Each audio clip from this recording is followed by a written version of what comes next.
शरणं गच्छामि।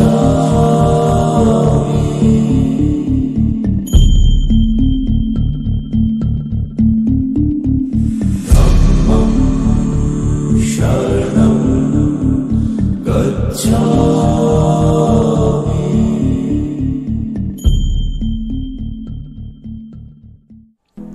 गौतम बुद्ध के जन्म से महाविनिष्क्रमण की कहानी तो हमने सुन ली।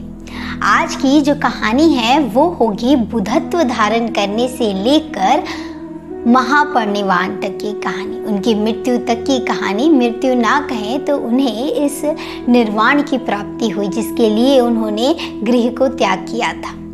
तो चलिए आरंभ करने से पहले आपको बहुत बहुत ज़्यादा धन्यवाद देती हूँ कि हमारा जो YouTube चैनल है इस पे 40,000 लोग जुड़ चुके हैं और आपका इस सहयोग के लिए मैं बहुत बहुत ज़्यादा धन्यवाद करती हूँ। तो शुरुआत कुछ इस तरीके से होती है कि गौतम बुद्ध अपने ज्ञान को पाने के लिए आगे बढ़ते हैं। ज्ञान के पाने के मार्ग में उन्हें गुरु मिलते हैं। प्रथम गुरु जो होते हैं वो अलार कलाम होते हैं, जहाँ पर उन्होंने बहुत सारे योग सीखे, बहुत सारे तप सीखे, लेकिन उन्हें उस ज्ञान की प्राप्ति नहीं हुई, उस बुद्धत्व की प्राप्ति नहीं हुई। उसके पश्चात वो गए तो रामपुत्र जो है वो गुरु के रूप में प्राप्त होते हैं, लेकिन वहाँ पर भी उन्हें ज़्यादा कुछ नहीं मिल पाता है। इसके पश्चात वो मार्ग में जो ज्ञान का मार्ग होता है उसके ढूंढते ढूंढते ही उन्हें 5 शिष्य भी मिल जाते हैं जो उनके साथ चल पड़ते हैं इस ज्ञान की प्राप्ति के लिए। तो वो बैठकर तप करने लगते हैं और बहुत दिनों तक अन्न जल त्याग देते हैं, और कहा जाता है कि 35 वर्ष की अवस्था में वो 80 वर्ष की दिखने लगते हैं, क्योंकि उन्होंने अन्न जल सब कुछ त्याग दिया था। बहुत कठोरता से अपने शरीर पर वो बहुत कठोरता और अतिरेक का पालन कर रहे थे जिससे उन्हें ज्ञान की प्राप्ति हो जाए। उसी समय क्या होता है कि एक दिन सुजाता आती हैं और सुजाता नाम की एक लड़की जो खीर बनाकर बड़े ही प्यार से गौतम बुद्ध को पूछती हैं कि हमारा खीर खा लीजिए। यह किस प्रकार का तप है? ऐसा प्रताड़ना देकर, अपने शरीर को दुख देकर ये तप करके क्या मिलेगा? यह सुनते ही मानो गौतम बुद्ध को ये बात दिल को छू जाती है, यह कुछ सच सी प्रतीत होती है, और उसी वक्त वो उनके तरफ हाथ बढ़ाते हैं और खीर को ग्रहण करते हैं। जब वह खीर को ग्रहण करते हैं उसी वक्त उनके 5 शिष्य उन्हें देख लेते हैं और वह क्रोधित हो जाते हैं और वह कहते हैं कि तुम जो पथभ्रष्ट हो चुका है, जिसे अपना भूख तक भी सहन नहीं हुआ, इतनी भी इंद्रियों पर काबू नहीं हुआ, तुम्हारे शिष्य अब हम नहीं रहेंगे, हम तुम्हें छोड़ के जा रहे हैं। वो वहाँ से चले जाते हैं और गौतम बुद्ध अपने ज्ञान के मार्ग में फिर से आगे बढ़ने लगते हैं, क्योंकि इतना तप करके भी उन्हें जब ज्ञान नहीं मिला तो उन्हें लगा कि अब कहीं और जाना चाहिए, किसी और मार्ग में तलाश करना चाहिए। ठीक उसी प्रकार होता है जब हम अपने जीवन के सक्सेस के पीछे भागते हैं और किसी ऐसे रास्ते के पीछे भागते हैं जो हमें कभी चाहिए ही नहीं था, तो यह देखना बहुत ज़रूरी है कि हम सही मार्ग पे जा रहे हैं कि नहीं। तो गौतम बुद्ध फिर अपनी तलाश में आगे बढ़ते हैं और बुद्धत्व धारण करने की तलाश जारी रहती है। इसी वक्त क्या होता है कि वो एक वीणा को देखते हैं बजाते हुए और उसके तारों को ठीक करते हुए। जब वो उन्हें बहुत ध्यान से देखते हैं तो उन्हें दिखता है कि जब वीणा के तारों को बहुत ज़्यादा कसाव से बांधा जाता है तो तारें टूट जाती हैं, और उसी वक्त वो देखते हैं कि जब तारों को बहुत ढील छोड़ी जाती है तब भी वो उसमें से संगीत नहीं निकलता है। तब वो देखते हैं कि बीड़ा बजाने वाला जो होता है वो जो तारों की कसाव होती है उसको हल्का रखता है, मध्यम का मार्ग चुनता है, तब जाके उसमें से मधुर धुन निकलती है। यह देखकर उन्हें जीवन का बहुत बड़ा सबक मिलता है और उन्हें अपने मार्ग का भी ज्ञात हो जाता है। आप सोचते होंगे किस प्रकार का ज्ञान, एक वीणा से किस प्रकार का ज्ञान प्राप्त हो सकता है। तो हमें भी अपने जीवन में बहुत छोटी छोटी चीज़ें दिख जाती हैं, उससे हमें बहुत बड़े बात का बोध हो जाता है। कभी कभी हम इसे नज़रअंदाज कर लेते हैं, लेकिन कभी कभी ये हमारे दिमाग तक पहुंच जाता है। ठीक उसी प्रकार उन्हें इस वक्त मध्यम मार्ग का मार्ग मिल चुका था। ये जब बात हो रही है तो उस समाज की बात हो रही है जिस समय आडंबर का अतिरेक था, हर तरफ आडंबर था, यज्ञ हवन पंडितों का बोलबाला था, वहाँ पर बहुत ज़्यादा आडंबर का अतिरेक था। अतिरेक अर्थात बहुत ज़्यादा कोई चीज़ होना।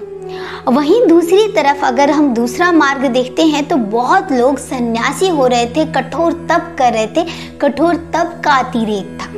तो इस अतिरेक से उन्हें बचना था क्योंकि उन्होंने तप करके तो देख लिया था। तो उसके पश्चात उस अतिरेक से बचने का एक ही मार्ग उन्हें समझ में आता है और वो होता है मध्यम मार्ग। ये मध्यम मार्ग को वो ढूंढ लेते हैं और उन्हें पता होता है कि ना ही घोर तप उन्हें बुद्धत्व दिला सकती है और ना ही अधिक भोग विलास। तो हमें बीच का मार्ग चुनना होगा और इसी मार्ग पर वो आगे बढ़ते हुए फिर से कहाँ पहुँचते हैं? बोध गया में पीपल के वृक्ष के नीचे बैठकर वो फिर से तप करते हैं। इस बार उनको पता होता है कि उन्हें किस मार्ग के तरफ जाना है और ज्ञान प्राप्त करनी है। जब वह बैठते हैं अपने ज्ञान की मुद्रा में तो वो दृढ़ संकल्प लेते हैं कि जब तक मुझे बुद्धत्व का ज्ञान नहीं हो जाता, जब तक मैं बुद्ध नहीं हो जाता, तब तक मैं यहाँ से उठूंगा नहीं। ये ऐसा ही संकल्प नहीं होता जब हम अपने जीवन में कुछ करना चाहते हैं और उस वक्त हम संकल्प लेते हैं कि हम ये ज़रूर से करेंगे और ये संकल्प हम बहुत ही दृढ़ता से लेते हैं। उसी प्रकार गौतम बुद्ध अपनी दृढ़ता पर अड़े रहे, लेकिन ऐसा नहीं था कि उनके रास्ते में मार्ग में बाधाएं नहीं आई। वही बाधाएं आई जो मार था। मार आपको याद है जब महाविनिष्क्रमण का समय आया था, वही मार बोल रहा था कि तुम्हें राज चक्र मिलने वाला है और उसी वक्त गौतम बुद्ध ने अपने दृढ़ संकल्प से कह दिया था मुझे धर्म चक्र धारण करना है। वही मार फिर से आते हैं और उन्हें बहुत तरीके से लुभाने की कोशिश करते हैं, लेकिन गौतम बुद्ध बोलते हैं क्या कि हे ब्रह्मांड, मैं तुम्हारे इस मोह माया में नहीं फंसने वाला। मुझे पता चल गया है, मैं बहुत समय से इस धरती पर जन्म ले रहा हूँ और फिर से जन्म ले रहा हूँ, लेकिन इस बार मुझे तुम्हारा ज्ञान हो गया है। अब मैं धरती पर जन्म लेकर नहीं आऊँगा क्योंकि मुझे निर्वाण की प्राप्ति होगी। यह होता है ब्रह्मांड को स्वयं को दे देना, आत्मसात कर देना, समर्पण कर देना ब्रह्मांड की तरफ स्वयं को। और ऐसा ही गौतम बुद्ध ने किया और वो उन्होंने बिल्कुल से मार को हरा दिया। ये मार हमारे जीवन में भी आता है जब हम दृढ़ संकल्प करते हैं और पहले दिन दूसरे दिन बहुत ऊर्जावान रहते हैं और सोचते हैं इस कार्य को हम कर देंगे, कर लेंगे, लेकिन ये मार के आगे, आलस के आगे, सुख सुविधाओं के आगे हम चीज़ों को छोड़ देते हैं, अपने संकल्प को तोड़ देते हैं, भूल जाते हैं कि ये कार्य हमने क्यों आरंभ किया था। तो फिर क्या होता है? इसके पश्चात गौतम बुद्ध को 35 वर्ष की अवस्था में बुद्धत्व का ज्ञान होता है और वो बनते हैं सिद्धार्थ से गौतम बुद्ध। बुद्ध बनने का जो एहसास होता है, उन्हें पता चलता है कि अब मुझे ज्ञान की प्राप्ति हो गई है, अब मैं बुद्ध बन गया हूँ। तो कभी भी कोई भी ज्ञानी व्यक्ति अपने अंदर ज्ञान को समाहित करके नहीं रख सकता, उसे तो पूरे जग में इसको प्रकाश की तरफ फैलाना होता है। आपने कभी किसी ज्ञानी व्यक्ति से मिले हो? अगर आप मिलोगे तो देखोगे कि वो ज्ञान ही ज्ञान आपके साथ बांटता रहेगा, क्योंकि ज्ञानी व्यक्ति चाहता है कि उसकी जो भी शिक्षाएं हैं वो सबको मिले। इसी वजह से हम कभी कभी बायोग्राफीज, ऑटोबायोग्राफीज, दूसरे के लाइफ से बहुत सारे एक्सपीरियंस को जानते हैं, क्योंकि वो अपने ज्ञान को आप तक पहुंचाना चाहते हैं। तो ठीक उसी प्रकार गौतम बुद्ध को लगा कि मैं किसे बताऊं कि मुझे ज्ञान की प्राप्ति हो गई है, लोग मुझे पागल भी तो समझ सकते हैं, मैं क्या करूं। तो फिर उन्हें याद आता है उन 5 शिष्यों का जो आरंभ में उनके साथ थे। तो उन्होंने कहा कि इन्हीं को मैं अपना प्रथम उपदेश दूंगा।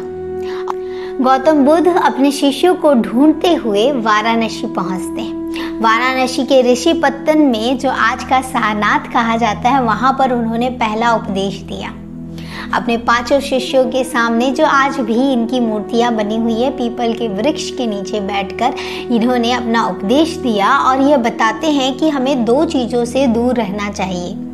एक है अत्यधिक भोग विलास और दूसरा है कि अपने शरीर को दुख ना देना। अगर हम अपने शरीर को दुख देते हैं तो वो भी उतना ही गलत है जितना कि हम अत्यधिक भोग विलास में डूबे रहते हैं। तो हमें मध्यम मार्ग चुनना है, जो आगे चलकर बौद्ध धर्म का आधार बनता है। ठीक है। इसके पश्चात जब वो अपने बातों को बताते हैं, अपने ज्ञान को, अपने प्रवचन को कहते हैं, तो वे कहते हैं कि 4 आर्य सत्य है।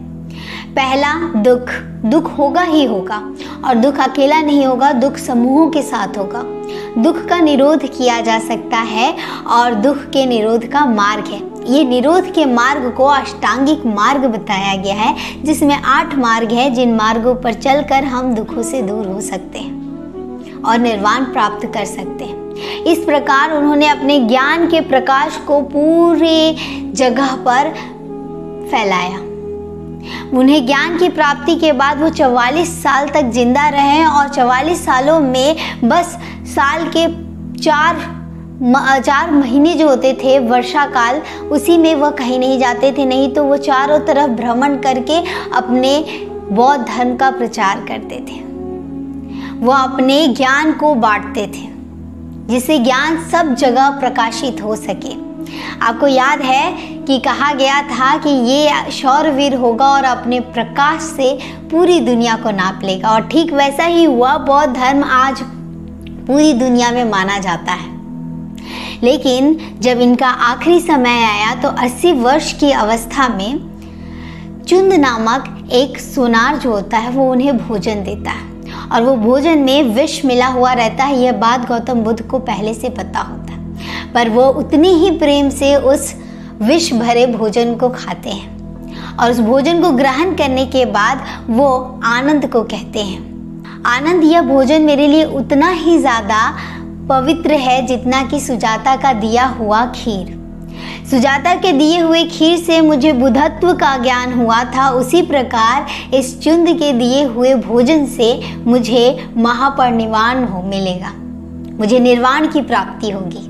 क्योंकि उन्हें पता था कि उनकी मृत्यु के बाद इस चुंद को लोग बख्शेंगे नहीं, और गौतम बुद्ध ये कभी भी नहीं चाहते थे, क्योंकि वो अहिंसा में विश्वास रखते थे। बौद्ध धर्म इसलिए बहुत ज़्यादा प्रचलित हुआ क्योंकि इसने कभी भी वर्ण व्यवस्था को नहीं माना। इसने हर किसी के लिए अपने दरवाजे खोल के रखे, और गौतम बुद्ध का कहना था कि वर्ण तो कर्म के आधार पर होना चाहिए, ना कि जन्म के आधार पर। और यही एक लुभावन चीज़ था, क्योंकि उस समाज में वर्ण व्यवस्था बहुत बोलबाला था इसका। ये जाति प्रथा को नहीं मानते थे। सोचिए कि आज भी हम इस बदलाव की बात को नहीं समझ पा रहे हैं। उन्होंने 2500 वर्ष पहले ही ये बात कह दी थी। तो कितनी अजीब सी बात है ना, आज भी हम इस जात पात के भेदभाव से लड़ ही रहे हैं और बदलाव की बात कर रहे हैं, जो गौतम बुद्ध ने बहुत पहले ही कह दी थी। ये इतना ज़्यादा इसीलिए विकसित हुआ क्योंकि इसने महिलाओं को भी उतना ही ज़्यादा सहारा दिया, महिलाओं को भी बराबर का हकदार दिया।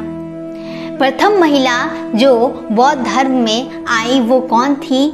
तो वो उनकी माँ या सौतेली माँ कह सकते हैं, प्रजापति गौतमी, जो उनकी मौसी थी जिन्होंने उनका पालन पोषण किया था, वो पहली महिला थी।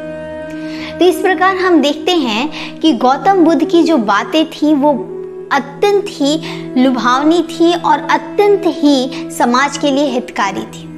गौतम बुद्ध ये कहते हैं कि तुम अपने निर्वाण की प्राप्ति के लिए खुद अपना मार्ग चुनो। तुम्हें अपना मार्ग स्वयं चुनना है, ना ही कोई भगवान आएगा, ना ही कोई तथागत होगा, ना ही कोई गुरु, ना ही कोई बुद्ध। तुम्हें अपना मार्ग स्वयं चुनना है, तुम्हें अपने मार्ग में स्वयं चलना है। मेरी ज्ञान लो, मेरी ज्ञान जब तक ज़रूरत है तब तक ही उसे इस्तेमाल करो, उसके बाद अपना रास्ता स्वयं बनाओ। तो क्या यही भगवान की निशानी नहीं है? यही सोच जो है वो इतना उत्तम नहीं है कि जो अपने विचारों को थोपता नहीं है, वह कहता है कि स्वयं से विचार कीजिए, स्वयं से अपनाइए, जितना ज़रूरत है बस उतने ही मेरे ज्ञान को लीजिए। आई होप आज का वीडियो आपको बहुत ही अच्छा लगा होगा। मैंने अपने अनुभूतियों को आपके साथ साझा किया है। ये मैंने जो पढ़कर अपने आप से समझा है उसको अपने लफ्ज़ों में आप तक पहुंचाने की कोशिश की है। आई होप, मैं आशा करती हूँ कि आपको ये वीडियो बहुत ही ज़्यादा अच्छा लगा होगा। अगर अच्छा लगा होगा और ऐसी सीरीज़ चाहिए तो प्लीज़ मुझे ज़रूर से बताएं, कमेंट बॉक्स में कमेंट ज़रूर से करें, लाइक, सब्सक्राइब एंड शेयर ज़रूर से करें। धन्यवाद।